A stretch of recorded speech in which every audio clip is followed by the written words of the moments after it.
தந்தை செல்வாவின் நினைவு நாள் என்ற வகையில் சில விடயங்களை, அவர் சார்ந்த விடயங்களை நாங்கள் நினைவூட்டிக் கொண்டு நிகழ்ச்சிக்குள் செல்லாம். வாகீசன், வணக்கம். வணக்கம் வாகீசன், உங்கள் குரல் வரவில்லை. வணக்கம். ஆம் வாகீசன், வணக்கம். விளங்குதோ? ஆம், கேட்குது. எடுத்து வாருங்கள் உங்கள் கருத்தை. இன்றைக்கு தந்தை செல்வாண்ட 100வது இதோ 47வது நினைவு நாள். 47வது. அது அவற்றை நினைவு சுமந்து தமிழர்களாண்டா அரசியல்ல வரையும் அரசியலும் சுயநிர்ணய உரிமையும் ஒரு உணர்வு போராட்டத்தை தேசிய தலைவரையும் சுமக்காத தமிழர்கள் இருக்க முடியாது. ஆனா இதை கூடி இப்ப அரசியல் செய்கிறது என்னன்னா, அவற்றை வீடு தமிழ் தேசிய கூட்டமைப்புக்குத்தான், தமிழ் அரசு கட்சிக்குத்தான் என்று நினைச்சு கொண்டு அரசியல் செய்கிற அரசியல்வாதிகள் மத்தியில அது தவறான கருத்தும் இருக்கு. ஆனா அவர் முதல் வலிக்கிட்ட சைக்கிள்ல தான் அது வலிக்கிட்டார். அந்த அரசியல் தெரியும், எல்லாருக்கும் தெரியும். ஆனா தங்களுக்கு என்ன மாதிரி தான் எடுக்கிறாரு. அது ஒரு பக்கம் இருக்க. சரி, அவரை நினைவு கூறிக்கொள்றதுல மகிழ்ச்சி அடையணும். இப்படியும் ஒரு வீர தமிழர்கள் வாழ்ந்த பூமி தேசிய தலைவர். அப்படி என்றால் அவர் மக்களோடு வாழ்ந்தார், மக்களுக்காக வாழ்ந்தார், மக்களோடு நின்று போராடினார் என்பதுதான் விடயம். களத்தில் நிற்கிறார், தூசுபடாமல் வாழவில்லை. தேசிய தலைவரை நாங்க இந்த நூற்றாண்டுல கண்டிருக்கிறோம். ஆனா அவரை காண்ற சந்தர்ப்பம் அவற்றை காணையில அவரை வாயிலாக அவற்ற செய்திகளை கேட்கிறோம், அவர் அரசியலுக்கு ஆற்றிய பணிகளை கேட்கிறோம். அதை நாங்களும் ஏற்றுக்கொள்றோம், வரவேற்கிறோம். அதை தாண்டி நான் பேச்சுக்கு வரணும். ஆனா நீங்க கடந்த வாரம் எனக்கு என்ன ஒரு இல்ல யாழ்ப்பாணத்துல இருக்கக்கூடிய ஒரு தொலைக்காட்சி, அதுல ஒரு பட்டிமன்ற மாதிரி ஒரு நிகழ்வு செய்யணும். அந்த கருத்து கணிப்பு மாதிரின்னு சொல்லுவோம். அதுல அந்த பேசுறவர்கள் இளைஞர்கள், இந்த இளைஞர்களை இப்படி மடமாத்தி வச்சிருக்கோம்னு பாத்தீங்கன்னா சரியான கோபம் வந்துச்சு. அதை பாக்குற நேரத்துல அதுல 2-3 பெரியாக்களும் கலந்து ஓடிச்சிடும். அதே தங்கட கருத்தை சொல்லணும். அதுல ஒரு இளைஞரும் ஒரு யுவதியும் அந்த கருத்தை சொல்றோம். அவர் யுவதி சொல்றா என்னன்னா, இங்க பிறக்கிற பிள்ளைகளுக்கு, இப்ப யாழ்ப்பாணத்துல பிறக்கிற பிள்ளைகளுக்கு நாங்க தான் இந்த பெற்றோர்கள் தான் பிள்ளைகளை இனத்துவேஷம் காட்டுறோம். அவர்கள் சிங்களவர்கள், நாங்கள் தமிழர்கள், அப்படி காட்டாதீங்கோ, இலங்கைன்னு சொல்லி வளவங்கன்னு சொல்லி சொன்னா இந்த பிள்ளைக்கு தெரியுமோ நாட்டு இல்லாம, இந்த பிள்ளைன்ற பெற்றோர்கள் சொல்லி வளர்க்காத பெற்றோர் லெவல இந்த பிள்ளை என்ன சொல்லுது, இலங்கையர்கள் சொல்லி வளவங்கோ, ஏன் இனவாதத்தை பிள்ளைகளை ஊற்றுகிறன்ற இன்னொருதான் பேசுறாரு. எப்படி என்ன எனக்கு பேர் கூடி தனிப்பட்ட சொல்றது சரியான கோபமா இருக்கா, நான் சொல்ல கூடாதுன்றதை தவிர்த்து கொள்றேன். அவர் சொல்ற அப்படின்னா, வடக்கு கிழக்கு தமிழர் தாயகம் என்றதையும் தென்னிலங்கை என்றதையும் தவிருங்கோ. அது எப்படின்னா, அது நாங்களே இனத்தை பிரிக்கிற மாதிரி எல்லாம் ஒரு இலங்கைக்குள்ள வாழ்றோம். ஏண்டா இது எப்படி இந்த இளைஞர்கள் மடமாற்றப்பட்டிருக்கிறார்கள், அல்லது இந்த பெற்றோர்கள் அவர்களை திருத்தவில்லை. அந்த பேசப்பட்ட இளைஞருடைய கட்சி ஒன்றா இருக்கு, அவற்றை தந்தை ஒரு கட்சியா இருக்கு.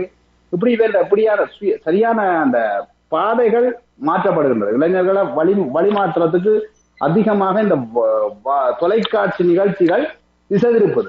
ஏன்னா அது ஒவ்வொரு கருத்துக்காக பேசிக்க அது கேட்கிற இளைஞர்கள், இந்த கால இளைஞர்கள் டிவியை பார்த்துட்டு யோசிக்கணுமோ, அந்த அக்கா சொல்ற சரியா தானே எனக்கு, ஏன் நாங்க இலங்கை நாங்களும் சிங்கள கட்டி என்று சொல்லி கொண்டு இருக்கலாம் தானே, நாங்கள் தமிழர் என்று சொல்லி பிரிப்பு அவங்களே என்று சொல்லி அப்படியான இதுகளுக்கு அந்த பெற்றோர்கள் கவனம் கொடுக்கணும். அதுல இன்னொன்றையும் இளைஞர் மத்தியில விதைக்கு நம்ம போய் எழுதணும்னா, ஈழத்தமிழர்கள் யாரோ விரோதி என்ற மாதிரியான ஒரு மனப்பாங்கையும் அந்த இளைஞர்கள் மத்தியில கொண்டாடணும். ஈழத்தமிழர்கள் காசு வேணும், ஈழத்தமிழர்கள் எல்லாம் செய்யணும். ஆனா ஈழத்தமிழர்கள் எங்களுக்கு அரசியல் சொல்லித்தரக்கூடாது என்ற ஒரு சில கட்சிகள் மக்கள் மத்தியில பரப்புரை செய்யுது. இது ஒரு பக்கம் இருக்கு. இப்ப இந்த உயிர்த்த ஞாயிறு தான் இப்ப பாராளுமன்றத்துல என்னடா எலெக்ஷன் வரைக்கும் அதிகமா சொல்லணும். என்னன்னா, அந்த நான் முதல்வர் சொல்லியிருப்பேன் அப்படின்னா, அந்த பழைய ஆக்கள் முந்தைய அந்த ஊர்ல எலெக்ஷன் கேட்கிற ஆக்கள் என்னன்னா, அந்த நேரம் தான் சாதி பார்க்காங்க. எல்லாத்த வீட்டையும் போயிடும். போய் தென்னை மரத்தை முன்னு பார்த்து போயிடும். தென்னையில இளநீரகம் போய் உடனே பழனி செம்பில தனி இடம்னு சொன்னா அவர் சந்தோஷப்படுவார். பழனி சந்தோஷப்பட்டு கேட்க மற்றவர் அவருக்கு அசிஸ்டன்டா போனவர் சொல்லுவார், ஐயா நல்ல இளநீ கடை பழனி விளையாண்டு. அப்ப பழனி செம்பில தண்ணி வேணா இளநிய கொண்டாண்ட பழனி நிற்கும், ஐயா எங்கிட்ட உள்ள தண்ணி குடிக்கத்தான் வந்தவர். அவர் செகண்ட் இளநீ கேட்கிறார், ஓகே சந்தோஷம். இந்த அரசியல் செய்கிற அரசியல்வாதிகள் மத்தியில இன்றைய கஜேந்திரகுமார்ட்ட அந்த பாராளுமன்ற உதய கேட்டோம். இவ்வளவு ஒரு உணர்வு பூர்வமான பேச்சு. எல்லாரும் இப்ப நான் கஜேந்திரகுமார்ட்ட கட்சிக்கு ஆதரவில்லை, நான் கருத்து எனக்கு கருத்து பிரியமா இருந்தா தான் அந்த கருத்தை பேசுவேன். அவர் சொன்ன அவ்வளவு கருத்தும் முத்தாரப்பா இருந்துச்சு. சொன்ன வசனங்களும் வேண்டும். அந்த முஸ்லீம்கள் கூடி இன்னும் உணரையில, இஸ்லாமிய சகோதரர்கள் இன்னும் உணரையில. அதாவது இப்ப கூடி நாங்க எங்கட அரசியலுக்கு பேசுறோம் நினைக்கிறோம். என்னன்னு சொன்னா, இப்ப புலம்பெயர் தேசங்கள்ல இருக்கிற எங்களுக்கு இந்த நாங்கள் இந்த நாட்டுல பிரஜாவுரிமை எடுத்து போட்டா எங்களுக்கு ஒரு நெஞ்சில் ஒரு திமிர். என்னன்னு சொன்னா, நாங்க இந்த நாட்டு சிட்டிசன் கனடியன். ஆனா உங்களையும் வெளியில அடிக்கான் தெரியும், நீங்களும் கனடியன் இல்ல, நீங்களும் இலங்கை கனடியன். அதே மாதிரி இந்த இஸ்லாமியர்களுக்கு இன்னும் விளங்கையில இந்த தமிழருக்கு அடிச்ச மாதிரி தான் எங்களுக்கு நடக்கு. தமிழருக்கும் சிங்களவருக்குமான பூரை வச்சு அரசியல் செய்துச்சுன்னா மஹிந்த ராஜபக்ச குடும்பமும் அதோட சேர்ந்த தமிழ் ஒட்டு குழுக்களும். அது 2009 மௌனிக்கப்பட்ட அந்த வசனம் பாவிக்கணும் நான் இருக்கேன். அதுக்கு பிறகு 2015 முஸ்லீம்களுக்கும் கிறிஸ்தவர்களுக்குமான யுத்தத்தை கொண்டு வந்துச்சான். அது நடந்து அது இப்ப பாராளுமன்றத்துல பேச்சு போகுது. ஆனா அதுல வெல்ல சான்ஸ் இல்லைன்றதும் பக்கண்டிப்பு ஒரு அடுத்த மாற்றம் என்று சொல்ல பார்ப்போம். எங்கட அம்மான் இருக்கிறார் தானே, கருணா அம்மான் காட்டி கொடுத்தவர், அவரை வச்சு அவர் ஒரு எங்கட விடுதலை புலிகளை இணைக்க போறாராம். இணைச்ச ஒரு யுத்தத்தை துவக்கிற மாதிரியும் இதால இலங்கையில யாழ் பகுதியில இருக்கிற மக்கள் ஒரு இளைஞர்களை தமிழ் இளைஞர்களை கைது செய்து அடுத்த அரசியல் நடக்க போகுது. இதுதான் சிங்கள தேசத்தின் அரசியல் நாடகம். இது காலகாலமா இப்படித்தான் நடக்கும். இப்ப இதே ஒரு பக்கம் நடக்க எங்கட என்னன்னு சொன்னா, ஒரு வளமொழி சொல்லினோம், ஆளில்லா அவசியத்து 4 கொண்டு மாதிரி சம்பந்தர் ஐயா இப்பயோ பெஞ்சனா இருக்கிற ஐயாக்கு இப்ப அரசியல்வாதிகள் பெஞ்சன் கொடுக்கணுமா. அந்த சிங்கள மக்கள் மத்தியில் ஒன்று கேள்வி வந்துட்டு, எப்படி இவர் எதிர்கட்சி வீடுல இருப்பாருன்னு சொல்லி கேள்வி வந்ததுக்கு நரித்தந்திரம் ரணில் என்ன செய்கிறாருன்னு சொன்னா, கொஞ்சம் விட்டு இப்படியான ஒரு கொண்டு வந்துட்டேன். 3 மாதம் ஓய்வுல போறேன், பேச்சே வரையிலன்னு சொல்லி இப்ப குறிப்பிட்ட மாதங்களுக்கு முதல் சுமந்திரன் சொன்னவர் பேச வாரார். ஆனா யான்னு சொல்றாரு, அது யாழுக்கு சொல்றாரோ இல்ல யான்னு சிங்களத்துல சொல்ல வாராரோன்ற எனக்கு புரியல. என்ன அதைத்தான் சொல்ல வந்தான்னு சொல்லி போட்டு இப்போ ஓய்வு கொடுக்கிறேன் பேசாத ஒரு ஆளுக்கு. அதே மாதிரியே எங்கட இலங்கையில சண்டை பிடிச்சு எங்களை கொண்ட ராணுவத்தை உங்களுக்கு சர்வதேசம் உதவி செய்தது எப்படி காட்டுங்கன்னு சொன்னா, இந்த ரஷ்யா உக்ரைன் போர்ல ஒண்ணு கூட ராணுவத்தை விட்டுருக்கீங்க. நன்றி கடமை இருக்கு இலங்கை அரசாங்கத்துக்கு. தமிழரை கொல்ல வந்த சர்வதேசம் தானே, அதை காட்டுறீர்கள். இதுதான் எல்லாருக்கும் நடக்கும். எல்லா நாடுகளும் எங்களை இப்ப உணர்வு பூர்வமா யோசிக்கணுமோ அன்றைக்கு தான் எங்களுக்கு நிம்மதி கிடைக்கும். அதுதான் உங்களுக்கு முடிவு என்று சொல்லி வாய்ப்புக்கு நன்றி கூறி விடைபெறுவோம். நன்றி. காற்றலையில் பேசுவோம் நிகழ்ச்சியில் இணைந்து கொள்ளும் அடுத்த வணக்கம். வணக்கம் புரிதா. என்னோட கேட்டால்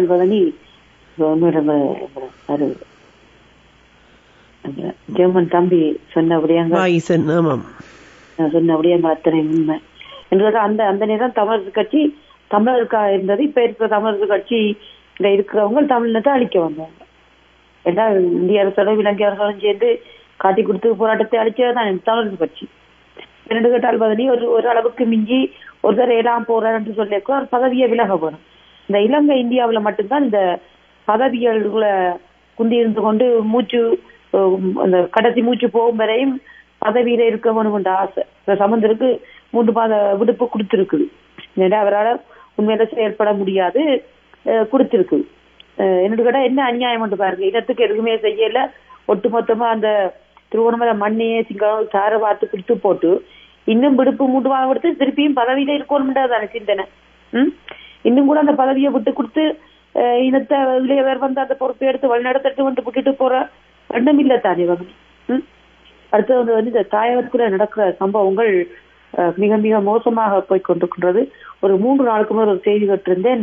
ஒரு பருத்துறையில் ஒரு பெண்பிள்ளையை கடத்தி கொண்டு போய் போதை உடுத்து தொடர்ச்சியாக பாலியல் பலாத்காரம் செய்திருக்கின்றார்கள் என்று சொல்லி. அடுத்தது இப்ப தற்கொலைகள் மிக மிக மோசமாகி போய்கொண்டிருக்கிறது. நேற்று ஒரு நாளே திருவோணமலையில 2 or 3 பேர் தற்கொலை செய்தோம். சாம்பத்தியில் ஒரு இளைஞர், மற்ற திருவோணமலை அன்படிவரத்தில் ஒரு தாய், 2 குழந்தைகளோட தாய், 4 மாத குழந்தை, 8 மாத குழந்தை, 4 வயசு குழந்தை தாய். ஏதோ கணவர் பேசினோன்னா தூக்க போட்டு செத்துருக்கிறார். யோசிச்சு பாருங்க. எங்கட சமுதாயம் விளையாட்டு சமுதாயம் ஒரு கொஞ்சமும் என்ன சொல்றோம், இந்த பொறுமை இல்லை. முதல் இதுக்கு காரணம் பொறுமை இல்லை. இப்ப உள்ள விளையாட்டுக்கு பொறுமைன்றதே இல்லை. இப்ப நீங்கள் வேண்டாத அடியுதய வீடுகள்ல அங்க எங்களுக்கு பெற்றோர் உதற்காத உதவியோ வேண்டி நாங்கள் இருந்தாங்கள் தான். எவ்வளவு பிரச்சனையோ வாழ்க்கையில கூட இங்க கூட எவ்வளவு இடர்கள் நாங்கள் அப்படி ஒரு வழியில செய்யலையே. பிள்ளைகளை பரிதவிக்க விட இல்லையே. ஏன் இந்த இளையோர் இப்படி. அடுத்தது இந்த போத இளைஞர்கள் அந்த ஜாழ்ப்பாணத்துல இருந்த வாழ்வெட்டு குழு இப்ப திருவோணமலை 3 ஊர்ல பல தீவிரமா செயல்பட்டு கொண்டிருக்கு. அங்கிருந்து ஒரு சகோதரனோடு நான் கதை கேட்கதான் சொல்லியிருந்தேன். அவர் கொஞ்சம் அந்த ஊர்ல கொஞ்சம் நல்ல வெளியோர ஒரு நல்வழிப்படுத்தணும் மட்டும் கொஞ்சம் தீவிரமா இறங்கி அந்த போதையல் கசிப்புகள் அந்த இதுகள் அந்த சட்டவிரோத செயற்பாடுகளுக்கு கொஞ்சம் முன்னின்று அவர் செயற்பட்டவர். அப்ப அதுல சில காவல்துறைகளுக்கு பிடிச்சு கொடுத்தா என்ன செய்யறாங்க சொன்னா அந்த காவல்துறை அவரை இவங்களுக்கு அந்த வாழ்வெட்டு குழுவுக்கு போட்டு கொடுத்துருக்காங்க, காட்டி கொடுத்துருக்காங்க. இவர் தான் உங்களுக்கு தகவல் தான். இப்ப அவங்க வீட்டை வந்து கத்தி வாளோட நிக்கிறாங்களா, நீ தானடா காட்டி கொடுத்தனி, உனக்கு இருக்குது ஒரு நாளைக்குன்னு சொல்லி. அப்ப என்னன்னு கேட்டால் அந்த இளையோரை திருத்தி நல்ல வழிக்கு கொண்டு வர முடியாத நிலைமை. அப்படின்னு சொன்னா இந்த இலங்கை அரச படைகள் இந்த காவல்துறை தான் அந்த இப்ப தமிழ் தாயகத்துல இந்த இளையோரை தங்கட கைக்குள்ள வச்சு கொண்டு இந்த வன்முறைகள்ல ஈடுபட வைக்கணும் என்று கேட்டால் அவங்க வச்சிருக்கிற வாழ் வந்து சொன்னார் அது அக்கா பட்டால் களத்திருக்காது, சும்மா இதுக்கினாலே தெரியாது. அது வந்து கிண்ணியால் ஒரு முஸ்லீம் தான் அந்த பற்றையெல்லாம் அடிச்சு கொடுக்கறதா அவங்க அந்த வாள்களை இந்த இளையோருக்கு அப்படி சொன்னால் அரசாங்கம் எவ்வளவு மோசமாக அழித்து விட்டு இது இருக்கும் இளையோரையும் அந்த போராட்டம் என்ற சிந்தனை இல்லாமல் அடியோடு அழிக்க வேண்டும். அடுத்து அந்த 2-3 நாளைக்கு முதல் ஒரு கோயில் திருவிழாவில பெண் பிள்ளைகள் அந்த காவாலியா என்ற பாட்டுக்கு ஆடின மாதிரி தான் இருந்து அந்த பொம்பளை பிள்ளைன்ற உடுப்பும் ஆட்டமும் கோயில், அதுவும் கோயில் திருவிழாவில மேடையில நடந்த நிகழ்ச்சி வதனி உண்மையில ஒரு பெரிய வேதனை தருகின்றது. இளைய சமுதாயம் எங்கே போய்கொண்டிருக்கின்றது என்று தெரியவில்லை வதனி. எல்லா பக்கத்தாலையும் அவர்களை அந்த கலாச்சார சீரழிவு போதை கடுமையாக்கி அவர்கள் அந்த எந்த ஒரு இந்த என்ன சொல்றது சமூகத்தை பற்றி சிந்தித்து ஒரு நல்ல வழியில நடக்க விடாத அளவில இலங்கை இந்திய அரசுகள் அந்த இளையோரை வடிவாக வழிநடத்தி கொண்டிருக்கிறார். உண்மையில வேதனை தரும். நன்றி. காற்றலையில் பேசுவோம் நிகழ்ச்சியில் உறவுகள் இணைந்திருக்கின்ற அடுத்த உறவை இணைத்துக் கொள்கின்றேன். வணக்கம். வணக்கம் எடிசன்.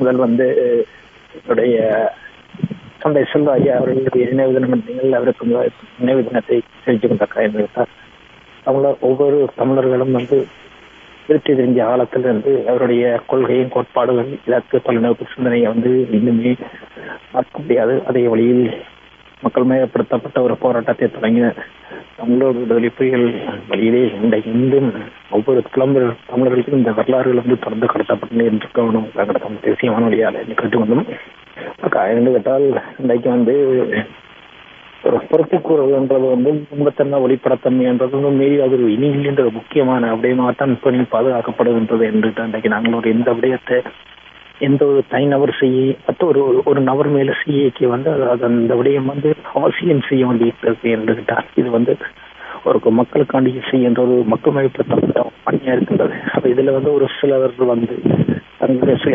வந்து வந்து மக்களால் உங்களுடைய ஒலி தெளிவு சற்று குறைந்து வருகிறது, கவனத்தில் எடுத்துக் கொள்ளுங்கள். தெளிவா இருக்கிறதோ? ஆம், இறைச்சல் ஒன்று வருகிறது. அப்ப நீங்கள் மக்கள் மயப்படுத்த பணியில் எண்ணிக்கைக்கு வந்து நீங்கள் ஒரு உண்மைத்தன்மையும் வெளிப்படத்தன்மையும் பொறுப்பொருளாகவும் இருந்தோண்டே இருந்தோம் என்று கேட்டால் இது வந்து எல்லாத்தையும் வந்து இதுல வந்து பிளவுடுவோம் இந்த யாராவது அவர்கள் வந்து நிச்சயமாக தண்டிக்கப்படுவார்கள் என்று இன்றைக்கு வந்து தேசிய தலைமைகளுக்கு சொல்லி ஒரு புலனாய்வுத்துறை வந்து இல்லாதபடியாத்தான் இன்றைக்கு நிறைய பேர் வந்து விட்டு கொண்டிருக்கிறாங்க. அந்த பிள்ளைகள் வந்து ஒரு நேரம் ஒரு காலத்துல வந்து கண்டுபிடிக்கப்பட்டால் அவர்களுடைய முகத்திரைகள் கிழிக்கப்பட்டு மக்களிடையே வந்து ஒரு அவமானப்பட வேண்டிய நிலைக்கெல்லாம் அவர்கள் தள்ளப்பட்டார்கள். அவர்கள் வந்து வெகு விரைவில் வந்து இப்படியான பிள்ளைகள்ல வந்து வெளியேறி வரணும். இரண்டாவது விடயம் வந்து அந்த தமிழ் தேசியத்தை வந்து நேசிக்கின்ற வானொலிகள் வந்து தமிழ்நாட்டில் இன்றைக்கு பல வானொலிகள் இருக்கின்றன. அதில் வந்து பெரும் மதிப்பிற்குரிய ஐயாவுடைய ராவணா ஊடகம் வந்து ஒரு சில இரண்டவர்களாலும் ஒரு சில தோழிகளாலும் வந்து அந்த வானொலி கிட்டத்தட்ட ஒரு கிழமையிலிருந்து 10 நாளாக வந்து முடக்கப்பட்டிருந்தது. மீண்டும் அந்த வானொலி வந்து செயற்பட விட்டது. ஐயாவுக்கு வந்து ஒரு மனப்பூர்வமான வாழ்த்துக்களை தெரிவிச்சுக்கிட்டு அவர் விடுகின்ற காணொலியில் ஒவ்வொன்றும் ஒரு சிறப்பாகவும் எங்கள் ஈழத்தமிழர்களையும் அவர் நேசிக்கின்ற ஒரு நபர் என்று சொல்லி எங்களால் இனம் காண முடிகிறது. அதற்கு வாழ்த்துக்கள் ஐயா. அவங்களுடைய வானொலி எங்கே இருந்தாலும் சீரும் சிறப்புமாக திரும்பவும் புலம்பெயர் தமிழர்களையும் ஈழத்து தமிழர்கள் தமிழக தமிழர்களையும் நினைச்சு நீங்கள் பயணிக்கணும் என்று இந்த வழியில் உங்களுக்கு குறிக்கொண்டு விடுகிறது. நன்றி, வணக்கம். நன்றி எடிசன். ஆம், இது உறவுகள் பேசுகின்ற காற்றில். இப்பொழுது உறவுகள் இணைந்து பேசலாம், உங்கள் கருத்துக்களை எடுத்து வரலாம். பேசுவோம் நிகழ்ச்சியோடு இணைந்திருக்கின்றீர்கள். அடுத்த உறவை இணைத்துக் கொள்ளும் வரை இங்கே சில விடயங்கள் சொல்லப்பட்டன. ஆமாம், கலாச்சார சீரழிவு என்பது தாயகத்தில் மெலிந்து வருகின்றது. இதை பின்னின்று செய்கின்றவர்களாக படையினர் இருக்கின்றார்கள். ஒரு போராடிய இனத்தை நேரடியாக அவர்கள் அந்த போராட்ட குணம் மாறி செல்வதற்கான வழிநடத்தல்கள் அல்லது அந்த சூழ்நிலைகளை உருவாக்கி கொடுக்கின்ற விடயத்தை பார்க்கின்றோம். அனைத்து குற்றச் செயல்களுக்கு பின்னாலும் இந்த போதைப் பொருள் ஒரு முக்கியமான விடயமாக இருப்பதை பார்க்கக்கூடியதாக இருக்கின்றது.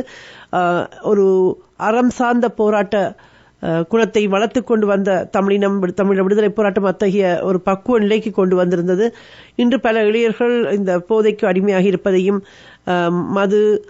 மாது விடயங்களில் பல்வேறு தவறுகளை செய்து வருவதையும் பார்க்கக்கூடியதாக இருக்கின்றது. அதில் ஒன்றாக இன்றைய செய்தியில் தனது சகோதரியை பாலியல் வன்புணர்வுக்கு உட்படுத்தி வந்ததோடு அவரை வலுக்கட்டாயமாக பாலியல் தொழில் ஈடுபடுத்தி வந்த குற்றச்சாட்டில் சகோதரன் ஒருவர் கைது செய்யப்பட்டு இப்பொழுது விளக்கமறியல் வைக்கப்பட்டிருக்கின்ற செய்தி.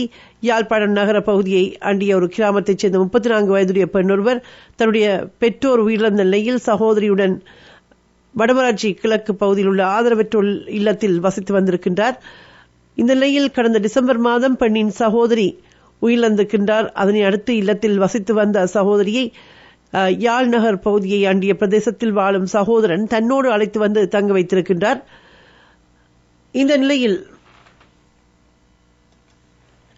நிலையில் நாங்கள் பார்க்கும் பொழுது கடந்த ஜனவரி மாதம் குறித்த பெண்ணுக்கு போதைப் பொருட்களை வலுக்கட்டாயமாக நுகர வைத்தும் போதை ஊசிகளை செலுத்தியும் கும்பல் ஒன்று பாலியல் வன்முறைக்கு உட்படுத்தி வந்ததோடு சித்திரவதைக்கும் உள்ளாக்கி வந்திருக்கின்றது. கடந்த வாரம் மீண்டும் அந்த ஆதரவற்ற இல்லத்தில் பெண்ணை கொண்டு சென்று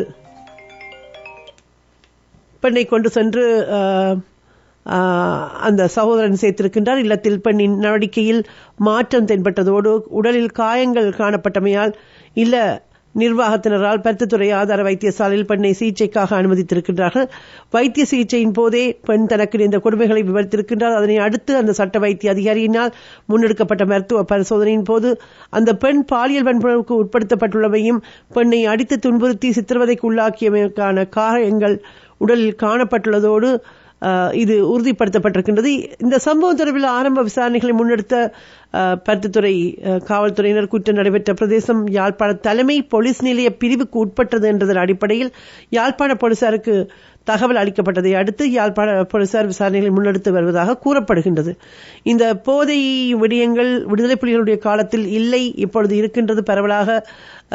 அது மட்டுமல்ல, இத்தகைய விடயங்களை மக்கள் சுட்டிக்காட்டும் பொழுது விசாரணை நடப்பதும் அதன் பின்பு காணாமல் இருப்பதும் பார்க்கக்கூடியதாக இருக்கின்றது. விசாரணைகளுடைய அடிப்படையில் அந்த பெண்ணின் சகோதரனை பெண்ணை பாலியல் வன்முறைக்கு உட்படுத்தி வந்தமையும் போதைப் பொருட்களை கட்டாயப்படுத்தி நுகர வைத்து பாலியல் தொழிலில் ஈடுபடுத்தியமையும் இப்பொழுது தெரிய வந்திருக்கின்றது.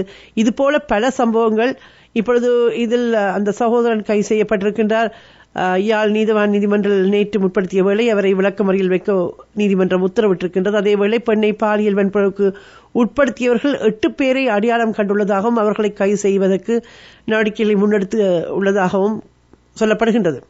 இங்கே பாதிக்கப்படுகின்றவர்கள் எல்லோருமே தவறு இழைத்தவர்கள் கூட தமிழர்களாக இருக்கின்றார்கள் என்ற விடயத்தை பார்க்கும் பொழுது எங்கே போகிறது மீனம் என்று எண்ண தோன்றுகின்றது. இணைந்து கொள்கின்ற அடுத்த நேரம் இணைத்துக் கொள்கின்றேன். வணக்கம் ஐங்கரன்.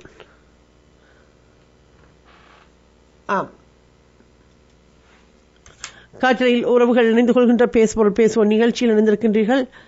இப்பொழுது உறவுகளை இணைத்துக் கொள்கின்றோம். வணக்கம் ஐங்கரன். வணக்கம் சோதனை. என்னென்றால் இந்த அடுத்த கட்ட போராட்டம், அடுத்த எங்களோட போராட்டத்தை நகர்த்தி செய்கிறது சொல்றது எங்களோட இளையோர்கள்லாம் இந்த பிள்ளைகளை பெற்றோர்கள் இந்த வளர்க்கிற முறைகளை கொஞ்சம் தெரிந்து கொள்ள வேண்டும். இரண்டால் பொதுவாக பொருளாதார பிரச்சனையை காண்டி கணவனும் மனைவியும் வேலைக்கு போனால் பிள்ளைகள் பள்ளிக்கூடம் மாத்திரம் போறதை தவிர பிள்ளைகளை எப்படி வளர்க்கிறேன்னு தெரியாம இருந்து பிள்ளைகள் சில சீரழிவான நிலைக்கும் கனடாவில் வருகிறார்கள். அந்த போதைப் பொருள் பாவனை, கூடாத நட்புகள், அப்ப அந்த பேரண்டிங் இஸ் அன் ஆர்ட் என்று சொல்லுவார்கள். பொதுவாக பிள்ளைகளை வளர்க்கிறன்றதும் ஒரு எங்கட கடமை தான். இப்ப நாங்கள் பொருளாதார பிரச்சனைகளை ஒரு நொண்டிச்சாட்டா சொல்லிக் கொண்டிருக்க முடியாது. பிள்ளைகளை இப்ப குறிப்பிட்ட காலத்துல இரண்டால் குடும்பத்துல 4 பிள்ளைகள்டா பிள்ளைகள் ஒவ்வொரு பிள்ளைகளும் ஒரு மன நிலையில இருப்பார்கள்.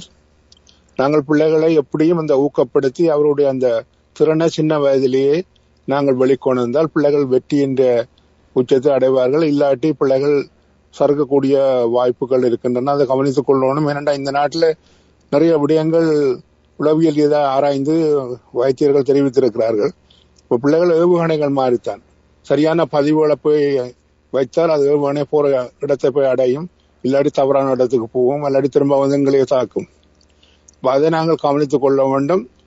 பிள்ளைகளை இந்த தாழ்வு மனப்பான்மை பெறாமல் ஓரளவுக்கு அந்த செல்ஃப் எஸ்டீம் என்று சொல்வாங்க, சுய மதிப்பு, பிள்ளைகளை தேவையில்லாம் புஷ் பண்ணாமல் அவருடைய ஆராய்ந்து குறிப்பாக பெற்றோர்கள் அம்மா அப்பா ஆராய்ந்து உளவியல் ரீதியாக பொறுமையாக ஆராய்ந்து அதை நீங்கள் பிள்ளைகளை எப்படியும் முன்னோக்கி செல்வதற்கான வழிமுறைகளை ஏற்படுத்தணும்.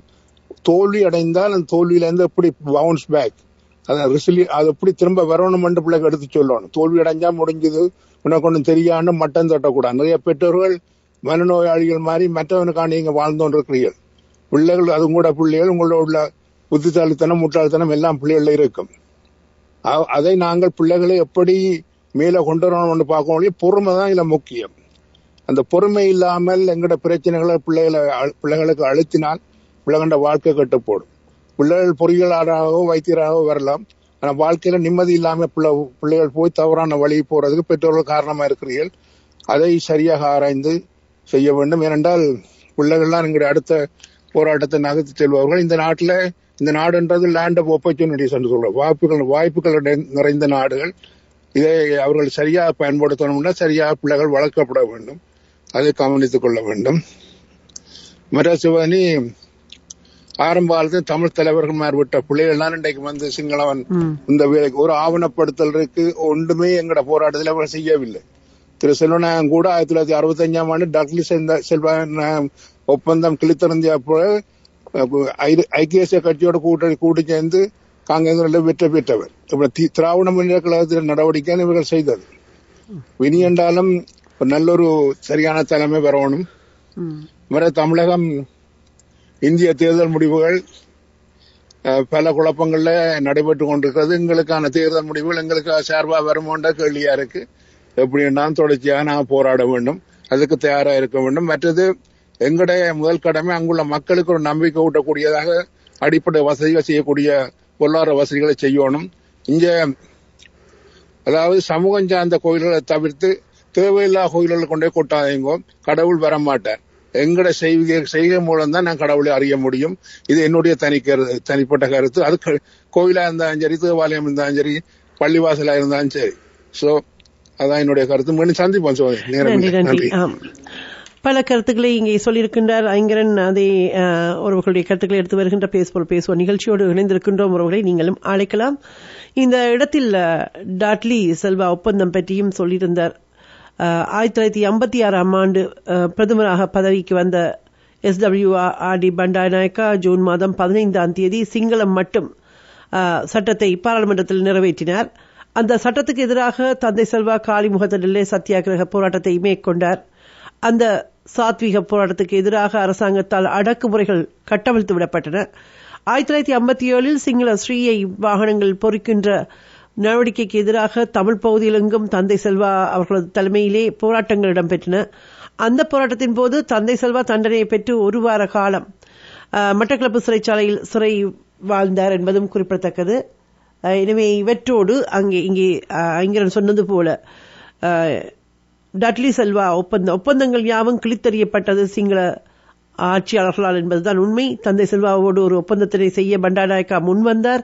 1957ஆம் ஆண்டு ஜூலை மாதம் 26ஆம் தேதியில் நள்ளிரவு ஒப்பந்தம் என்று நகைச்சுவையாக சொல்ல வேண்டும், பண்டா செல்வா ஒப்பந்தம் கையொப்பமாகின்றது. ஆனால் அந்த ஒப்பந்தத்தினை தந்தை செல்வா அவர்களுக்கு சொல்லாமலே 1958 ஏப்ரல் மாதம் 8ஆம் தேதி பண்டாரநாயக்கா அதாவது சிங்கள பௌத்த மதகுருமாரனுடைய அழுத்தத்தினால் தன்னிச்சையாக ரத்து செய்கின்றார். அதாவது இவ்வாறு ஒப்பந்தங்கள் எழுதுவதும் கிழித்தறியப்படுவதும் இலங்கை ஆட்சியாளர்களுக்கு, சிங்கள பௌத்த மேலாதிக்க சிந்தனையாளர்களுக்கு எப்பொழுதுமே கைவந்த கலை. 1961 வடக்கு கிழக்கு மாநிலங்களில் நிர்வாகத்தை சிங்களமயமாக்கும் நடவடிக்கை முன்னெடுக்கப்பட்ட போது அதற்கு எதிரான சத்தியாகிரக போராட்டத்தை தந்தை செல்வா தலைமையில் தமிழ் மக்கள் மேற்கொண்டனர். தமிழ் மக்கள் செறிந்து வாழ்கின்ற 5 மாவட்டங்களில் அரசு நிர்வாகம் செயலிழந்தது. ஆட்சியாளர்களால் அவசரகால சட்டம் பிரகடனப்படுத்தப்பட்டது. ஏப்ரல் 17, 1961 சத்தியாகிரக போராட்டம் முறியடிக்கப்பட்டது. தந்தை செல்வா கைது செய்யப்படுகின்றார். தந்தை செல்வா அவர்களோடு ஏனைய தலைவர்களும் தொண்டர்களுமாக 74 பேர் தடுப்பு காவலில் 6 மாதங்கள் தடுத்து வைக்கப்பட்டார்கள். 1965 தமிழரசுக் கட்சியின் ஆதரவோடு, அதாவது அன்றைய தமிழரசுக் கட்சி என்பது தந்தை செல்வாவுடைய எண்ணக்கரு வழி, அவருடைய இலக்கு வழி இருந்தது என்பதும் இன்று அதனுடைய சிந்தனைகள் வேறாக மாறியிருக்கின்றது என்பதையும் கவனத்தில் எடுத்துக்கொண்டு அந்த ஆதரவோடு ஆட்சியை அமைத்த டட்லி சேனநாயக்காவுடனான தந்தை செல்வா மற்றொரு ஒப்பந்தத்தை செய்கின்றார். 1965 மார்ச் மாதம் 24 இருவராலும் கையொப்பமிடப்பட்ட அந்த ஒப்பந்தமும் கிழித்தறியப்பட்டு நிறைவேற்றப்படாமல் கைவிடப்பட்டது. இவ்வாறு தமிழ் மக்களுடைய உரிமையை அறவழியில் எக்காலத்திலும் வென்றெடுக்க முடியாது என்பது உறுதியாகின்றது. தந்தை செல்வாவுடைய முயற்சிகள் தோற்று போவதிலிருந்து நாங்கள் உறுதி கண்டிருக்கின்றோம். மீண்டும் வீழ்ந்த வழிகளில் நாங்கள் பாதைகளை அமைத்து பயனில்லை என்பதற்கு இவை யாவும் வரலாற்று சான்றுகள். தமிழ் இனத்தினுடைய விடிவுக்காக போராடுகின்ற அதேவேளை இலங்கையில் சிங்கள இனமும் தமிழமும் எந்தவித குரோத மனப்பான்மையின்றி சமாதானமாக வாழ வேண்டும் என்று பல நல்லெண்ணங்களோடு முயற்சிகளை எடுத்த அத்தனை முயற்சிகளும் தோற்று போயின. மீண்டும் மீண்டும் ஒப்பந்தங்களை செய்ய இணங்கியிருந்தார் என்பதும் ஒரு தவறான பாதை என்று விமர்சிப்பவர்களும் உண்டு. 1970 பதவிக்கு வந்த ஸ்ரீமாவோ பண்டாரநாயக்கா அவர்கள் 72 இலங்கை குடியரசாக்கும் புதிய அரசியலமைப்பை கொண்டு வந்தது. முன்னே அரசியலமைப்பில் இருந்த அந்த கொஞ்ச நெஞ்ச உரிமைகளையும் குழி தோண்டி புதைத்த போது தந்தை செல்வா அவர்களால் பொறுக்க முடியவில்லை. ஆனால் செய்ய எதுவும் முடியாத கையறு நிலையில் பதவியை ராஜினாமா செய்கின்றார். தமிழ் மக்களுடைய ஆதரவு தன்னுடைய கட்சியின் கொள்கைக்கு உண்டு என்பதை நிரூபிக்கும் முகமாக முடியுமானால் இடைத்தேர்தலை வைத்து என்னை வென்று காட்டுங்கள் என்று அரசுக்கு சவால் விட்டுவிட்டு பாராளுமன்றத்தை விட்டு வெளியேறுகின்றார். பதவியை திறந்த தந்தை செல்வா அவர்கள் தள்ளாத வயதில் தளர்ச்சியிருந்த நிலையில் இந்த வடக்கு கிழக்கு பகுதியில் உள்ள எல்லா தொகுதிகளுக்கும் சென்று மக்களை சந்தித்தார். இது நாங்கள் குறித்துக் கொள்ள வேண்டிய விடயம். தள்ளாத வயதிலும் மக்களை சென்று சந்தித்தார். அன்றைய அந்த தலைவராக இருந்தவர் ஊருக்கு ஊராக அவர் பவனி வந்தபோது வீதிகள் 2 பக்கங்களும் மக்கள் நின்றார்கள். தோற்றுப்போன ஒரு பாதையாக இருந்தாலும் உண்மையாக இருந்தார் மக்களுக்கு என்ற ஒரு விடயத்தை நாங்கள் இங்கே குறித்து வைத்துக் கொள்ளலாம். இருப்பினும் இவை யாவும் தோற்றுப்போன ஒரு நிலையில்தான் ஆயுதமேந்தி போராடுவதை தவிர வேறு வழியில்லை என்று எங்கள் போராட்டம் புரட்சிகரமாக மாறியது என்பதை வரலாறு குறிப்பிடுத்திருக்கின்றது. இணைந்திருக்கின்ற அடுத்த உறவு வணக்கம். காட்பாடி சந்திரசேகர். வணக்கம். மிக்க மகிழ்ச்சி. இந்த ஒரு பொழுதில் இதுவும் கடந்து போகும் இந்த தலைப்பில் ஒரு சிறு கருத்து. வாழ்க்கை என்பது வாழ்வதற்கே. வாழ்வில் 1000 வழிகள் வந்து வாழ்விலை உருக்குலைய வைத்த போதிலும் அந்த வாழ்வின் வழியில் பல வழிகள் பிறக்கும். நம்பிக்கை எனும் சிசு கருவாகி உயிர் ஆகும். மானிட வாழ்வியலில் எல்லாமே தோற்றுப்போய் தனிமையில் வெறுமையில் விரக்தியின் விளிம்பில் வாழும் மனிதனுக்கு இறப்பதற்கு ஒரு வழி உண்டு என்றால் அந்த மானிடம் உயிர் வாழ்வதற்கு பல வழிகள் வாழ்வில் தோன்றும். வாழ்வில் நம்பி வந்த உறவின் கைகள் உதறி தள்ளி விட்டு சென்ற போதிலும் அவள் வாழ்வில் தன்னம்பிக்கை எனும் கை உதயமாகிறது. ஏய் மானிடா, நீ தளர்ந்து போய்விடாதே. பல தடைகள் உன் வாழ்வில் வந்த போதிலும் தைரியத்துடன் இதுவும் கடந்து போகும் என்று எண்ணி மனம் சலிக்காமல் வரும் தடைகள் அத்தனையும் உடைத்து நீ வாழ்வில் உயரப்போகும் சிகரம் தொடும் ஏணி படிக்கற்களாய் மாற்றி சரித்திரம் காணும் சாதனை வீர வேங்கையாக மாறு. சவாலாக ஒவ்வொரு வாழ்வின் போராட்டங்களையும் எடுத்து களம் இறங்கி போராடி வெற்றி வகை சூடும் நாளைய தீர்ப்பாக நீ மாற வேண்டும் மானிடா. நீ இன்று வடிக்கும் கண்ணீர், நீ சுமந்து செல்லும் வலிகள் நாளை உன் வாழ்வை மாற்றும் சம்மட்டி என்று எண்ணி துணிவே துணை என்று வாழ்ந்து பழக வேண்டும். மானிடா, சற்று கொஞ்சம் கேள். இன்று நீ காணும் துன்பம் துயரம் எல்லாம் நாளை ஒரு காலம் மாற்றும் மருந்தாகும், வாழ்வின் அரும் மருந்தாகும். உன் வாழ்வில் தோன்றும் கவலைகளை கண்ணீர் துளிகள் எல்லாம் காற்றாற்று வெள்ளம் போல் கரை புரண்டு ஓடவிடும். கவலை வேண்டாம், நீ கதி கலங்க வேண்டாம். காலன் என்னும் சக்கரத்தில் இன்பம் மற்றும் துன்பம் என்பது இருபக்க நாணயம் போல் இரவு பகல் போல் நிலவின் அமாவாசை பொன்னமை போல் இருக்கும். எனவே இனி நீ கலங்கியதையெல்லாம் ஒருபோதும் உன் வாழ்விலும் ஒரு கலங்கரை விளக்கம் ஒளி வீச காத்து கிடக்கிறது இந்த வாழ்வு. எனவே மானிடா, நீ கலங்க வேண்டாம். காலம் கை கொடுக்கும். கவலைகள் எல்லாம் காற்றில் கரைந்து சருகாய் பறந்துவிடும். தன்னம்பிக்கை துணிவு கொண்டு தர்மம் வழி நாம் அனைவரும் ஒழுக வேண்டும். நிறைவாக வாழ்வில் இதுவும் கடந்து போகும் என்று நம்பு. நாளைய விடியல் என்னும் வசந்தம் சுகந்தமாக உன் மனம் என்னும் வீடு தேடி விரைந்து வர காத்து கிடக்கிறது. கலங்காதே, காலம் கைகூடும். ஏன் என்றால் நீ பிறந்ததே சாதிப்பதற்காக. அருமையான சிந்தனைகள், தன்னோக்க சிந்தனைகள். ஒவ்வொரு மனிதனும் இந்த உலகத்தில் தோற்று போவது எந்த புள்ளியில் என்றால் தன்னம்பிக்கையை இழக்கும் புள்ளியில். தன்னம்பிக்கை என்று ஒன்று மட்டும் இருந்துவிட்டால் அவன் தோற்றவனே கிடையாது. முயற்சியின் தொடர்ச்சியில் அவன் என்று ஒரு நாள் வெற்றி பெற்றுக் கொண்டே இருக்கின்றார் என்று பொருள். ஆனால் அந்த தன்னம்பிக்கையை இழந்துவிட்டால் வெற்றிகள் கூட தோல்விகள் தான். எனவே அருமையான சிந்தனைகளை தந்திருக்கின்றீர்கள். வாழ்வில் துன்பங்கள் வரும் பொழுது இந்த மயிர்கொட்டிகளை பார்த்திருக்கிறீர்களா? மயிர்கொட்டிகள் அதனுடைய கூட்டுப்புழு வாழ்க்கையை மேற்கொள்ளும் சில காலம். அதன் பின்பு அந்த கூட்டுப்புழு வாழ்க்கை முடிய அது வண்ணத்து பூச்சிகளாக பறக்கும் அழகாக. அதுபோல்தான் வாழ்க்கையில் அத்தனை துன்பங்களும் நல்லதொரு எதிர்கால வாழ்வுக்கான உரமுடன் என்று நினைக்க வேண்டும். மண்ணில் விதைக்கப்படுகின்ற அந்த விதைகள் எல்லாம் ஒரு நாள் விருட்சமாவது போல நம்பிக்கை என்ற அந்த விருட்சத்தை வளர்த்துக் கொள்ள நல்ல சிந்தனைகளை தந்திருக்கின்றீர்கள். நன்றி உங்களுக்கு. நன்றி. காற்றலையில் உறவுகளே, நீங்கள் கடைசி நிமிடங்களில் வந்து விடாதீர்கள். நேரம் என்பது வகுக்கப்பட்ட ஒன்று. நேரம் யாருக்கும் காத்திருப்பதில்லை. இங்கே சில கருத்துக்கள் சொல்லப்பட்டன. வாயிசன் சொன்னது போல பல கருத்துக்கள் அருமையாக சொன்னார். அதில் குறிப்பாக அரசியல் விழிப்பு என்பது அவசியமாக இருக்கின்றது. அதில் நாங்கள் எங்கள் சந்ததியை நாங்கள் காத்துக்கொள்வதற்கு மக்களிடம் அரசியலை கொண்டு சேர்க்க வேண்டும். அதுதான் மிக முக்கியமான ஒரு விடயம் என்பதில் நாங்கள் தெளிவாக இருக்க வேண்டும். தவறான அரசியலை நாங்கள் புகட்டும் பொழுது ஒரு இனத்தையே குழி தோண்டி புதைத்து விடுகின்றோம். சரியான அரசியல் கடந்து வந்த வாழ்வில் கடந்து வந்த வரலாற்றில் நாங்கள் கற்றுக்கொண்ட பாடங்களை சரியாக எங்கள் சந்ததிக்கு எடுத்துச் சொல்ல வேண்டும். மடைமாற்றம் என்பது பெரும் துரோகம், பெரும் இரண்டகம் என்பதை மறந்துவிடக்கூடாது. அந்த மடைமாற்றும் செயல்களை யார் செய்தாலும் அவர்கள் மன்னிக்கப்பட முடியாதவர்கள். இனவாதத்தை மட்டுமே கட்டவிழ்த்துக் கொண்டிருக்கின்ற சிங்கள பௌத்த பேரினவாதத்தினுடைய ஆட்சியாளர்கள் தொடர்ச்சியாக அந்த இலங்கை தீவில் தமிழர்கள் வாழ்ந்த தடம் தெரியாமல் மாற்றி அமைப்பதற்கான அத்தனை முயற்சிகளையும் செய்த வண்ணம்தான் நல்லிணக்கம் பற்றி பேசுகிறார்கள். உதட்டளவில், உள்ளத்தளவில் அல்ல. அந்த வகையில் நீங்கள் பார்த்தீர்கள் என்றால் பறக்கின்ற கொடி முதல் அவர்கள் அரசியல் வரை எல்லாவற்றிலும் இனவாதம் கக்கிக் கொண்டிருக்கின்றது. காலங்காலமாக வருகின்ற அத்தனை அரசுகளும் அதைத்தான் நிரூபித்திருக்கின்றன. எனவே பொய்யான இங்கே புரியோடி போன புண்ணுக்கு பூச்சி பூசி மறைத்து விடாதீர்கள். இங்கே எங்கள் மண்ணில் எங்கள் இனம் நீண்டகால போராட்ட வரலாறு கொண்டது. அது தெளிவாக பயணித்துக் கொண்டிருக்கின்ற வல்லமை கொண்ட மக்களையும் கொண்டிருக்கின்றது.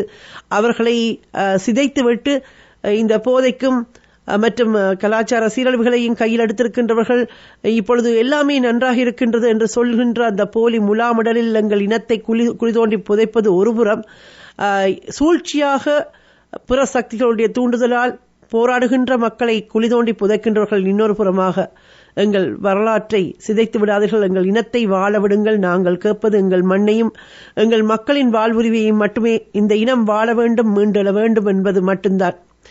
எனவே இப்பொழுது மறைந்து வருகின்ற தற்கொலைகளை பார்க்கும் பொழுதும் கூட உளவலுவூட்டல் என்பது மிக தேவையான ஒன்றாக இருக்கின்றது. போதை என்ற விடயத்தை நாங்கள் உற்று நோக்கினோம் என்றால் ராணுவ கட்டுப்பாட்டு பகுதி, காவல்துறையினுடைய பார்வைப்படுகின்ற பகுதிகள் தான் இந்த போதைகள் எல்லாம் நிகழ்கின்றன. இளையவர்கள் மடைமாற்றம் எல்லாம் சாதாரணமாக சர்வ இயல்பாக கிடைக்கின்றன. எனக்கு ஒரு தெரிந்த போதைக்கு அடிமையான தாயகத்திலிருந்து வந்திருந்த இளைஞர் கூறியது விடயம், காவல்துறையினர் தான் தங்களுக்கு தந்தார்கள் என்று சிறையில் கொண்டு போய் வைத்து அடித்து பறிக்கினார்கள் என்றெல்லாம் சொல்லியிருக்கின்றார் சாட்சியம். எனவே அந்த விடயங்கள் எல்லாம் நிறையவே உண்டு. காவல்துறையினர் தான் ஒரு முச்சக்கர வண்டி ஓடுகின்ற ஒரு ஓட்டுநர் ஒரு அதாவது தன்னுடைய தாயோடு சண்டை பிடிக்க வந்த ஒருவரை அடித்த அந்த ஒரு வழக்கில் சென்ற பொழுது சிறைக்குள் வைத்தவர்களுக்கு செய்த வேதை போதை ஊட்டுவது கட்டாயப்படுத்தி என்று இவ்வாறான பல சாட்சியங்கள் உண்டு. வெளியே வந்தவர்கள் சொல்கின்றார்கள். இப்பொழுது இன்னொரு விடயம் இங்கே சொல்லப்பட்டது, ராவணா தளம். தமிழர்களுக்காக குரல் கொடுக்கின்ற முள்ளிவாய்க்கால் இனப்படுகொலையின் பின்பு துவண்டு போயிருந்த தமிழத்தை மீட்டெடுக்கின்ற கருத்துக்களை விதைத்த பெருமை மூத்த உடவியலாளர் ஏகலவனுக்கு உண்டு.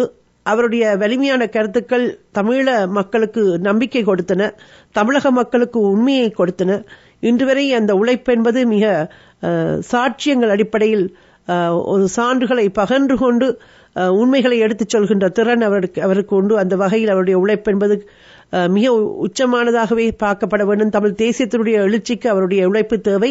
இந்த எவரெவரெல்லாம் தமிழின மக்களுக்கும் தமிழ் தேசியத்துக்கும் உயிர்ப்பை கொடுக்கிறார்களோ, உயிரூட்டுகின்றார்களோ, எழுச்சியை விதைக்கின்றார்களோ, அவர்களெல்லாம் அடக்கப்படுவதும் ஒடுக்கப்படுவதும் பொதுத்தளங்களில் நிகழ்கின்ற ஒன்றாக ராவணா வலைதளம் கூட ஒடுக்கப்பட்டது. இப்பொழுது அது மீண்டு வந்திருக்கின்றது என்பதை பார்க்கின்றோம்.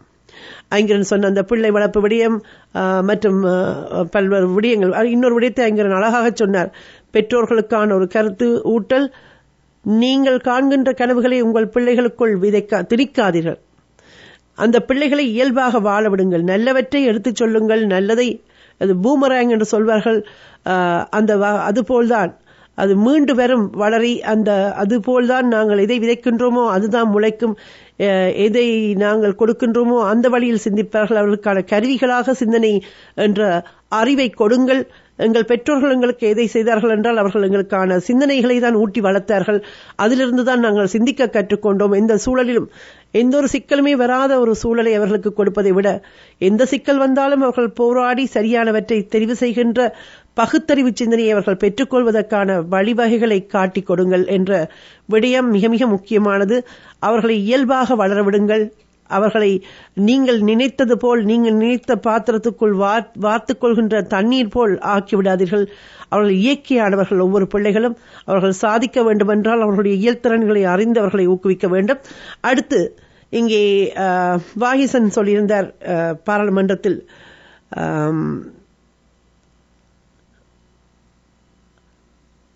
பாராளுமன்ற உறுப்பினர்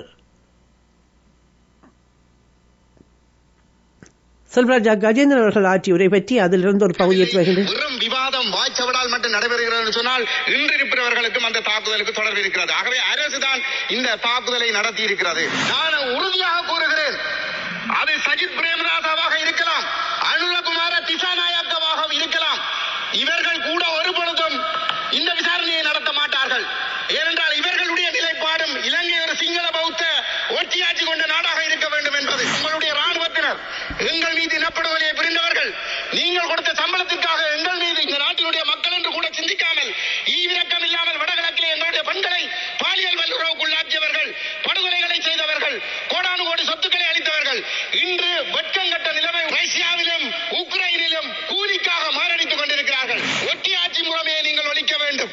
அதனூடாக மாத்திரம்தான் எதிர்காலத்தில் இந்த நாடு முன்னோக்கி செல்லக்கூடியதாக இருக்கும். இல்லை என்று சொல்லி சொன்னால் இந்திய மேற்கு நாடுகளுக்கு இருக்கக்கூடிய இந்த பூகோள போட்டி, சீனா தரப்புகளுக்கு இருக்கக்கூடிய பூகோள போட்டியிலே 2019ஆம் ஆண்டு 5 ஆண்டுகளுக்கு முன்னர் தேவாலயங்களிலே நடைபெற்ற குண்டு தாக்குதல் தொடர்பாக இன்று மீண்டும் விவாதம் நடைபெற்றுக் கொண்டிருக்கிறது. நான் நினைக்கின்ற இன்றோடு 14வது நாள் விவாதமாக இந்த விவாதம் நடைபெறுகிறது. இந்த இடத்திலே இந்த ஆளுந்தரப்பில் இருந்து உரையாற்றுகின்றவர்கள் பலருடைய கருத்துக்களை பார்க்கின்ற பொழுது இஸ்லாமிய தீவிரவாதிகள், முஸ்லீம் தீவிரவாதிகள் என்கின்ற கருத்துக்களைத்தான் அவர்கள் மிக தீவிரமாக விதைத்துக் கொண்டிருப்பதை பார்க்கக்கூடியதாக இருக்கிறது. நான் ஒன்றை சுட்டிக்காட்ட விரும்புகிறேன். இந்த தாக்குதல் என்பது இங்கே எதிர்த்தரப்பில் இருந்து பெரும்பான்மையினை சமூகத்தைச் சேர்ந்த நாடாளுமன்ற உறுப்பினர்கள் ஆற்றிய உரைகளில் இருந்து அல்லது ஊடகங்களிலே வெளிவந்த செய்திகளில் இருந்து பார்க்கின்ற பொழுது ஒன்று நன்றாக தெரிகிறது. இந்த தாக்குதலை அரச புலனாய்வு பிரிவினர் தான் நடத்தி இருக்கிறார்கள். அரசு தான் நடத்தி இருக்கிறது. ரணில் மைத்ரி தலைமையில் இருக்கிற பொழுது அந்த அரசு அந்த தாக்குதலை நடத்தி இருக்கிறது. அதற்கு பிற்பாடு கோட்டாபய ராஜபக்ச பதவியேற்ற பிற்பாடு அந்த தாக்குதல் சூத்திரதாரிகளை கண்டுபிடித்து தண்டிக்கவில்லை என்று சொல்லி சொன்னால் அவர்களுக்கும் அதிலே உடந்தை இருக்கிறது. அதற்கு பிற்பாடு இன்று ஒரு அரசு இருக்கிறது என்று சொன்னால் இந்த அரசும் அது தொடர்பாக ஆக்கப்பூர்வமான நடவடிக்கை எடுக்கவில்லை. வெறும் விவாதம் வாய்ச்சவடால் மட்டும் நடைபெறுகிறது என்று சொன்னால் இன்று இருப்பவர்களுக்கும் அந்த தாக்குதலுக்கு தொடர்பு இருக்கிறது. ஆகவே அரசு தான் இந்த தாக்குதலை நடத்தி இருக்கிறது. அப்படிப்பட்ட ஒரு இடத்திலே இந்த முஸ்லீம் மக்களை குறிவைத்து அங்கே மிக கட்டித்தனமாக இந்த அரச புலனாய்வு பிரிவு என்ன செய்திருக்கிறது என்று சொல்லி சொன்னால் இஸ்லாமிய சமூகத்திற்கு இருக்கக்கூடிய ஓரிரண்டு அடிப்படைவாதிகளை கண்டுபிடித்து அவர்களை தயார்படுத்தி இன்னும் ஒரு சிறுபான்மை சமூகமான கத்தோலிக்கர்களுடைய தேவாலயங்களை இலக்கு வைத்து தாக்குதல்களை நடத்திவிட்டு அந்த பெரும்பான்மையினை சிங்கள மக்கள் மத்தியிலே இந்த 2 தரப்பில், அதாவது இந்த முஸ்லீம்களுக்கு எதிரான ஒரு வெறுப்புணர்வை விதைத்துக் கொண்டிருக்கிறார்கள். இந்த செயல்பாடுகள் ஒரு ஆபத்தான இடத்தை நோக்கி சென்று கொண்டிருக்கின்றன. 19ஆம் ஆண்டு அந்த தாக்குதல் நடைபெற்றது. இன்று 5 ஆண்டுகள் கடந்திருக்கிறது. இந்த 5 ஆண்டுகளிலே இந்த இஸ்லாமிய மக்கள் சகோதரர்கள் அல்ல இந்த முஸ்லீம் சகோதரர்கள் எந்த ஒரு இடத்திலும் எந்த ஒரு சிறிய ஒரு வன்முறை சம்பவங்களிலும் ஈடுபட்டது கிடையாது. அப்படி என்று சொல்லி சொன்னால் இந்த 5 ஆண்டுகளுக்கு பின்னரும் மீண்டும் மீண்டும் இங்கே உரையாற்றுகின்ற பொழுது இஸ்லாமியர்களுக்கு எதிராக அவர்கள் ஒரு கொலை வரி விதித்தவர்கள் போன்றது ஒரு தோற்றப்பாடு உருவாக்கப்படுகிறது என்று சொல்லி சொன்னால், இந்த தாக்குதல் சம்பவம் தொடர்பாக இந்த 5 ஆண்டுகளிலே ஒரு குண்டூசி அளவு முன்னேற்றம் கூட ஏற்படுத்தப்பட்டு நடவடிக்கை எடுக்கப்பட்டிருக்கவில்லை என்று சொல்லி சொன்னால், நீங்கள் யாரும் எந்த நடவடிக்கைகளையும் எடுக்கப் போவதில்லை. அதை நான் உங்களுக்கு எழுதி கொடுப்பேன். ஏனென்று சொன்னால், உங்களுக்கு இந்த நாட்டை ஒரு அபிவிருத்தி பாதையில் கொண்டு செல்ல தெரியாது. தமிழர்களுக்கு எதிராக ஒரு இனப்படுகொலையை கட்டவிழ்த்து விட்டீர்கள். 48ஆம் ஆண்டிலிருந்து 2009 வரை தமிழர்களை படுகொலை செய்து தமிழர்களுக்கு எதிரான இனவாதத்தை முதலீடாக்கி நீங்கள் ஆட்சி அதிகாரத்தை கைப்பற்றினீர்கள். அது முடிகிற பொழுது 2009 முஸ்லீம்கள் நாட்டின் பொருளாதாரத்தில் அதி உச்சத்தில் தீர்மானிக்கிற சக்தியாக இருந்த பொழுது அதை சகித்துக் கொள்ள முடியாமல் அந்த முஸ்லீம்களை குறிவைத்து நீங்கள் ஒரு திட்டத்தை வகுத்திருக்கிறீர்கள். அதிலே நீங்கள் வெற்றி கண்டு விட்டீர்கள். 19-20ஆம் ஆண்டுகளிலே நீக்குகிறீர்கள் என்று சொல்லி சொன்னால், அது உண்மை என்று சொல்லி சொன்னால், இந்த சம்பவங்கள் எதிர்காலத்தில் இந்த மக்களுக்கு நடக்கக்கூடாது என்று நீங்கள் உண்மையில் விரும்புகிறீர்கள் என்று சொன்னால், 75 ஆண்டுகளாக இந்த நாட்டை அழித்து குட்டிச்சுவராக்கி இருக்கிற இந்த ஒற்றையாட்சி அரசியலமைப்பை மாற்றுவதற்கு நீங்கள் ஒரு கோரிக்கையை முன்வையுங்கள். ஒரு சமஸ்தி அரசியலமைப்பை கொண்டு வருவதற்கான சூழலை உருவாக்குவதற்காக இந்த சந்தர்ப்பத்தை நீங்கள் சரியாக பயன்படுத்துங்கள். அதே போன்று நான் இஸ்லாமிய தலைவர்களிடம் நான் கேட்கின்றேன், முஸ்லீம் தலைவர்களிடம் நான் கேட்கின்றேன், நீங்கள் இங்கே குரல் கொடுப்பது உண்மையிலே உங்களுடைய முஸ்லீம் மக்களுடைய உண்மையான எதிர்காலத்துக்கானதாக இருந்தால் தயவு செய்து இலங்கையுடைய ஒற்றையாட்சி முறையை ஒழிப்பதற்கு எதிராக குரல் கொடுங்கள். இந்த சந்தர்ப்பத்தை நீங்கள் தவற விட்டுவிட்டு இங்கே கொலைகள் நடக்கிறது, பாதிப்புகள் நடைபெறுகின்ற பொழுது அந்த பாதிப்புகளுக்கு எதிராக பேசி பரிசுகளையும் பட்டங்களையும் புள்ளிகளையும் பெற்று வாக்குகளை பெறுவதற்கு நாங்கள் முயற்சிக்க கூடாது. அது மட்டும்தான் இங்கே செய்யக்கூடிய ஒன்றாக இருக்கிறது. கர்தினால் மல்கம் ரஞ்சித் அவர்கள் 2019 இந்த கொலைகாரன் தமிழ் மக்கள் மீது இனப்படுகொலை செய்த படுகொலைகாரன் கோட்டாபய ராஜபக்சவை ஆதரித்தார். என் அடிப்படையிலே அவர் ஆதரித்தார்? யாருடைய தகவலின் அடிப்படையிலே ஆதரித்தார்? தமிழ் மக்கள் மீது புரியப்பட்ட இனப்படுகொலைக்கு தமிழர்களோடு சேர்ந்து ஒரு சர்வதேச விசாரணையை வலியுறுத்தி தமிழ் மக்களுக்கு ஒரு சர்வதேச விசாரணை நடைபெற்று இருந்தால் அதற்கு பொறுப்பானவர்கள் சர்வதேச நீதிமன்றத்தின் முன் நிறுத்தப்பட்டு தூக்கிலிடப்பட்டிருந்தால் இந்த சம்பவம் நடைபெற்றிருக்குமா என்பதை நீங்கள் ஒவ்வொருவரும் சிந்தித்து பார்க்க வேண்டும். ஆகவே நீங்கள் உங்களுடைய இருப்பை தக்க வைத்துக் கொள்வதற்காக மாறி மாறி ஒவ்வொருக்கு பின்னால் ரிலே ஓடுகின்ற செயல்பாட்டை தயவு செய்யாதீர்கள். நான் உறுதியாக கூறுகிறேன், அது சஜித் பிரேமதாசாவாக இருக்கலாம், அனுரகுமார திசாநாயக்கவாக இருக்கலாம், இவர்கள் கூட ஒரு பொழுதும் இந்த விசாரணையை நடத்த மாட்டார்கள். ஏனென்றால் இவர்களுடைய நிலைப்பாடும் இலங்கை ஒரு சிங்கள பௌத்த ஒற்றியாட்சி கொண்ட நாடாக இருக்க வேண்டும் என்பது. அது இருக்க வேண்டும் என்று சொல்லி சொன்னால் ஏனைய இனங்கள் இங்கிருந்து களியெடுக்கப்பட வேண்டும், ஏனைய மதங்கள் இங்கிருந்து அகற்றப்பட வேண்டும். அவர்களுடைய இரத்தத்திலும் அதுதான் ஊறி போயிருக்கிறது. அவர்களிடம் நேர்மை இருக்கிறது என்று சொன்னால் இந்த ஒற்றையாட்சியை ஒழித்து 75 ஆண்டுகளாக இந்த நாட்டை குட்டிச்சுவராக்கி இருக்கிற ஒற்றையாட்சி முறைமையை ஒழித்து ஒரு சமஸ்தி அரசியலமைப்பை கொண்டு வந்து தமிழ் முஸ்லிம் மக்களை சமத்துவமாக நடத்தக்கூடிய ஒரு அரசியலமைப்பை உருவாக்கி இந்த நாட்டை முன்கொண்டு செல்வதற்கு தயார் என்ற அறிவிப்பை அனுரகுமாரன் திசாநாயக்க முதுகெலும் இருந்தால் அவர் அதை செய்ய முடியுமா என்று கேட்கின்றேன். இங்கே விடுதலை புலிகள் பயங்கரவாதிகள் என்று சொல்லுகிறீர்கள், விடுதலை புலிகள் பிரிவினைக்காக போராடினார்கள் என்று சொல்லுகிறீர்கள். உங்களுடைய மனச்சாட்சியை தொட்டு சொல்லுங்கள். விடுதலை புலிகள் பேச்சுவார்த்தைக்கு வருகின்ற பொழுது பேச்சுவார்த்தை மேசையிலே ஒரு நாட்டுக்குள் வடக்கு கிழக்கு தமிழர்களுடைய தேசம் பாதுகாக்கப்படுகின்ற ஒரு தீர்வுக்கு அவர்கள் தயாராகவே இருந்தார்கள். ஆனால் அவ்வாறான ஒரு தீர்வுக்கு நீங்கள் தயாராக இருக்கவில்லை. உங்களுடைய ஆட்சி அதிகாரத்தை கைப்பற்றிக் கொள்வதற்கும் உங்களுடைய அதிகார வரியை அனுபவிப்பதற்கும் புலிகளை பிரிவினவாதிகளாக காட்ட வேண்டிய ஒரு தேவை இருந்தது. தெரிந்தோ தெரியாமலோ இஸ்லாமிய தலைவர்களும் அந்த இனவாதிகளுக்கு துணை நின்றார்கள். நான் பொறுப்போடு கூறிக்கொள்கிறேன், விடுதலை புலிகள் இயக்கம் மௌனிக்கப்பட்டு 15 ஆண்டுகள் கடந்து விட்டது. நீங்கள் புலிகள் பிரிவினவாதிகள் என்று சொல்லித்தான் புலிகளை அழித்தீர்கள், உலக நாடுகளிடம் ஆயுதம் பெற்றீர்கள். ஆனால் விடுதலை புலிகள் ஒரு நாட்டுக்குள் தமிழ் தேசம் அதனுடைய இறைமை சுயநிர்ணய உரிமை பாதுகாக்கப்பட்ட ஒரு தீர்வுக்கு தயாராகவே இருந்தார்கள். நீங்கள் அந்த உண்மையை இனியாவது ஏற்றுக்கொள்ள வேண்டும்.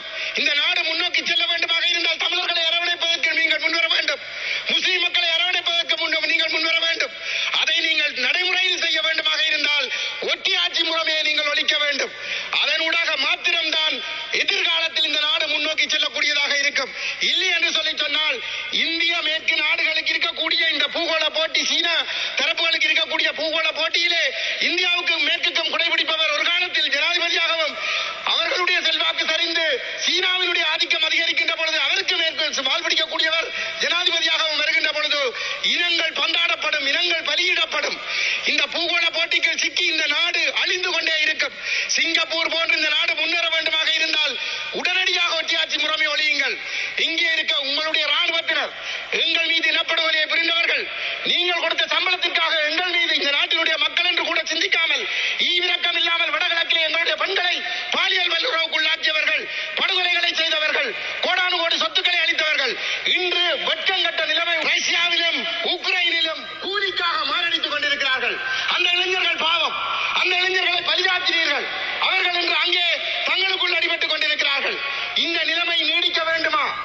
அது பாராளுமன்றத்தில் பாராளுமன்ற உறுப்பினர் செல்வராஜா கஜேந்திரன் பல களங்களில் நேரடியாக மக்களோடு நின்று போராடுகின்ற பாராளுமன்ற உறுப்பினர்களில் முதன்மையானவராக பார்க்கப்படுகின்ற தமிழ் பாராளுமன்ற உறுப்பினர். இதேவேளை 2005 ஆண்டு ஜோசப் பெர்ராயசிங்கம் எம்பி படுகொலை, 2006 ஆண்டு ரவிராஜ் எம்பி படுகொலை, 2009 ஆண்டு இறுதி யுத்த படுகொலைகள், 2019 ஆண்டு நடைபெற்ற உயிர்த்த ஞாயிறு தாக்குதல் ஆகிய 4 சம்பவங்களின் பின்னாலும் முன்னாள் பாதுகாப்பு அமைச்சின் செயலாளரும் முன்னாள் ஜனாதிபதியுமான கோத்தபாய ராஜபக்சவே இருந்ததாக பாராளுமன்ற உறுப்பினர் சார்ல்ஸ் நிர்மலநாதன் தெரிவித்த செய்தியையும் பார்க்கின்றோம். பாராளுமன்றத்தில் புதன்கிழமை இடம்பெற்ற 2019 உயிர்த்த ஞாயிறு கூட்டு தாக்குதல் தொடர்பான சபை ஒத்திவைப்பு வேளை முதல் நாள் விவாதத்தில் உரையாற்றுகையிலேயே இவ்வாறு அவர் தெரிவித்திருந்தார். 5 ஆண்டுகள் நிறைவடைந்திருக்கின்ற நிலையில் 2019 உயிர்த்த ஞாயிறு கூட்டு தாக்குதல் சூத்திரதாரி யார், ஏன் இன்னும் கண்டுபிடிக்க முடியவில்லை என்ற கேள்விகளையும் கேட்டிருக்கின்றார். அதேபோல் 2009 ஆண்டு மிகப்பெரிய யுத்தம் நடந்தது. இதில் பல்லாயிரக்கணக்கான தமிழ் மக்கள் பல நாடுகளின் உதவியோடு மிக கொடூரமாக கொல்லப்பட்டார்கள். அப்போதும் பாதுகாப்பு அமைச்சின் செயலாளராக கோத்தபாய இருந்தார். 2019 ஆண்டு உயிர்த்த ஞாயிறு கூட்டு தாக்குதல் கத்தோலிக்க மக்களையும் அமெரிக்கா பிரித்தானிய சுற்றுலா பயணிகளையும் இலக்கு வைத்து நடத்தப்பட்டன என்றும் அவருடைய உரையில் கூறியிருந்தார். இவராக சமகால செய்திகள் சிலவற்றையும் நாங்கள் எடுத்து வந்தோம். நடப்பவை எவையாக இருந்தாலும் தன்னெஞ்சு பொய்யற்க நிற்கின்ற மக்களும் உண்மை நெஞ்சோடு மக்களுக்காக நிற்கின்ற தலைவர்களுமே போராட்டத்தில் வரலாற்றை தடம் பதித்து வரலாற்றை முன்னகர்த்துகின்றவர்களாக இருப்பார்கள். போராட்டத்தை பின்னெடுத்துச் செல்கின்றவர்கள் எப்பொழுதும் வரலாற்றில் இடம் பிடிப்பதும் இல்லை, அவர்கள் வரலாற்றை முன்னகர்த்த பயன்படுவதும் இல்லை என்பதை மனதில் நிறுத்திக்கொண்டு நிறுத்துவோம் என்று கூறிக்கொண்டு இன்றைய பேசுவோம் நிகழ்ச்சியில் பங்கேற்ற வாகீசன், புனிதா, எடிசன், ஐங்கரன், காட்பாடி சந்திரசேகர் எல்லோருக்கும் நன்றியை கூறி நிறைவுக்கு வருகின்றது இன்றைய பேசுவோம் நிகழ்ச்சி. அன்பு வணக்கத்துடன் விடைபெற்றுச் செல்லும் நான் உங்கள் அன்பின் சோதனை பிரபாரன்.